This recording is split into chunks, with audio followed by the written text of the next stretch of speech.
UP board exam model 2025-26 high school English, ये part भी है। रीडिंग स्किल पर आधारित है ये प्रश्न।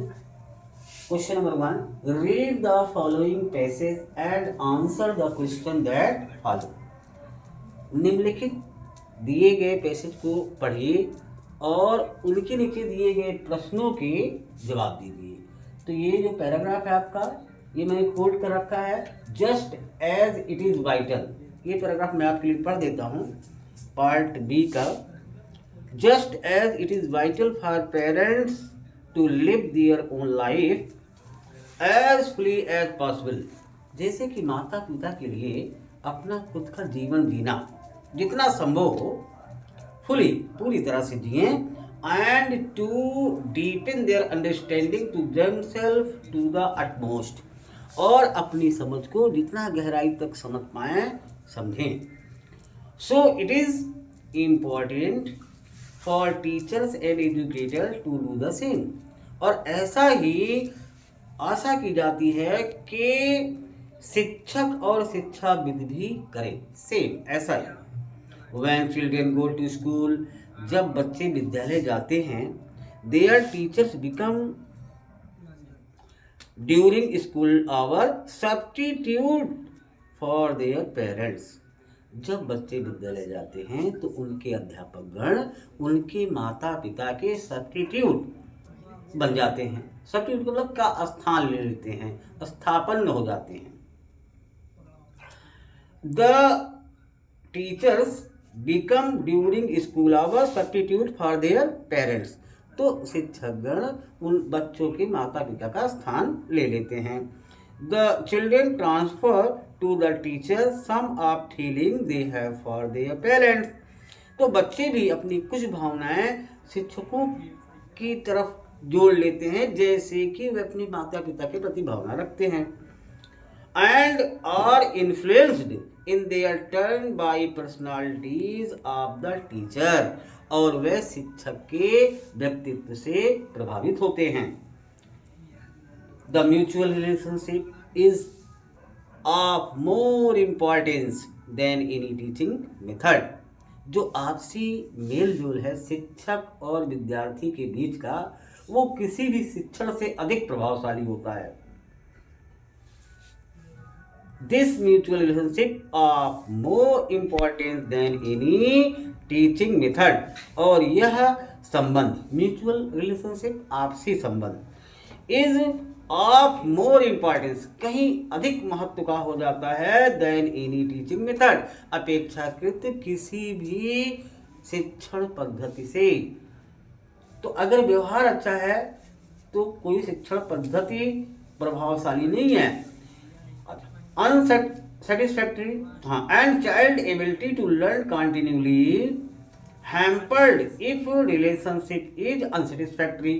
और अगर शिक्षक और विद्यार्थी के बीच का जो संबंध है वो अनसेटिस्फैक्ट्री है, असंतोषजनक है, तो इससे हमारे बच्चे की पढ़ाई हैम्पर्ड, बाधित हो जाती है। दे children develop to self-reliance and if teachers really wants to be educator। अगर कोई शिक्षक वास्तव में शिक्षाविद बनना चाहता है, to help children to develop into satisfactory men and women, और चाहता है कि उसके विद्यार्थी संतोषजनक पुरुष और स्त्रियां बने, and not simply to stop them with knowledge, न केवल ज्ञान ठूस ठूस कर भर दे उनके मन में। They will only be really successful if they themselves have sound personalities। तो वे तभी सफल होंगे जब उनका व्यक्तित्व अच्छा होगा। They will only be really successful if they themselves have sound personalities। No amount of preaching, however well done, कितनी भी अच्छी आप पढ़ाई करवा दें, कितनी भी मात्रा में आप बच्चे को शिक्षा दें, however well done, कितनी भी अच्छी तरह किया जाए, no principle however sound, no clever technique of mechanical aid। तो कोई भी सिद्धांत, कोई भी चतुर तकनीक, कोई भी मैकेनिकल एड, कोई भी मशीन, अब तो मशीन का युग है तो आप मशीन के माध्यम से बच्चों को पढ़ा सकते हैं, जैसे कंप्यूटर के माध्यम से, लैपटॉप के माध्यम, can replace the influence of well developed personality.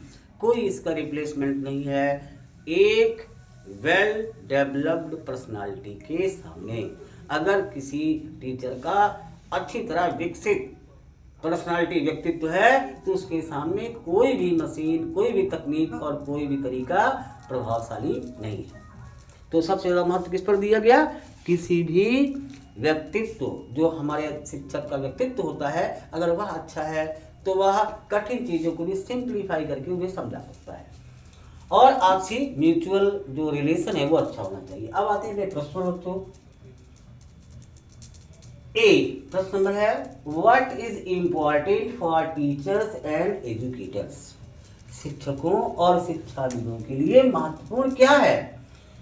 Answer, it is important for teachers and educators. यह शिक्षकों और शिक्षाविदों के लिए महत्वपूर्ण है to create positive learning environment, कि वे सकारात्मक शिक्षण माहौल तैयार करें, एंड अंडरस्टैंड स्टूडेंट्स नीड्स, और विद्यार्थियों की जरूरतों को समझें। स्टूडेंट्स नीड्स, विद्यार्थियों की जरूरतों को समझें। They should develop a good relationship with student, और वे विद्यार्थियों के साथ अच्छा संबंध बनाएं, विकसित करें। बी नंबर है, what happen if the relationship between a teacher and child is unsatisfactory. क्या होगा अगर एक शिक्षक और उसके बच्चे, विद्यार्थी के बीच में जो संबंध है वह असंतोषजनक हो। अगर शिक्षक और विद्यार्थी के बीच संबंध असंतोषजनक है तो क्या होगा? व्हाट हैपन्स, क्या होता है? Answer, if the relationship between a teacher and a child is unsatisfactory, अगर शिक्षक और बच्चे के बीच का संबंध असंतोषजनक है, it can negatively impact the child's learning and development, तो यह नकारात्मक रूप से बच्चे के शिक्षा और विकास को प्रभावित करता है, उस पर प्रभाव डालता है। इम्पैक्ट मैंने प्रभाव डालना।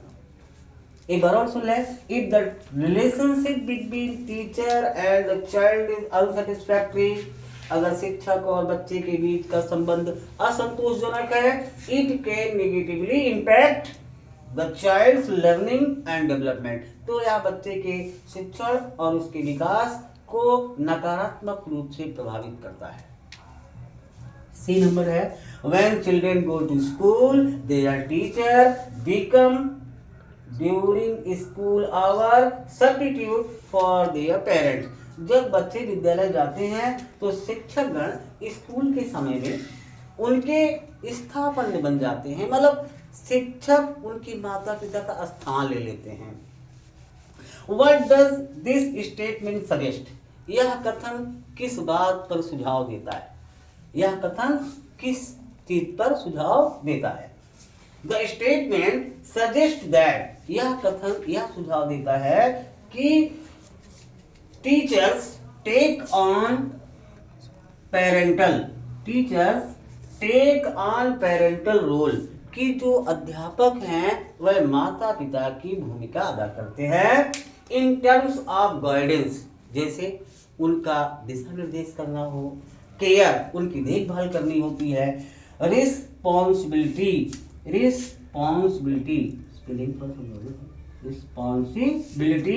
ड्यूरिंग स्कूल आवर, जब बच्चे विद्यालय में होते हैं तो शिक्षकगण माता पिता की भूमिका अदा करते हैं और वह उनके गाइडेंस, केयर, रिस्पॉन्सिबिलिटी की जिम्मेदारी लेते हैं, इस पर जो जिम्मेदार होते हैं, उत्तरदायित्व होते हैं और उनकी दिशा निर्देश देते हैं, उनकी देखभाल करते हैं। तो कहने का मतलब ये कि जब विद्यालय में बच्चे हैं तो माता पिता तो वहाँ है नहीं, तो शिक्षक ही उनका स्थान लेते हैं। लास्ट है D, which word means tolerable in the passage. इस पैसेज में कौन सा शब्द है जिसका अर्थ है टॉलरेबल? अब टॉलरेबल का कोई अन्य मीनिंग नहीं दिया गया, इसमें दिया गया म्यूचुअल, यानी आपसी मेल जोल। टॉलरेबल माने सहनशीलता, तो आप लिख सकते हैं tolerable is the word which means, sorry, mutual is the word which means tolerable in the passage.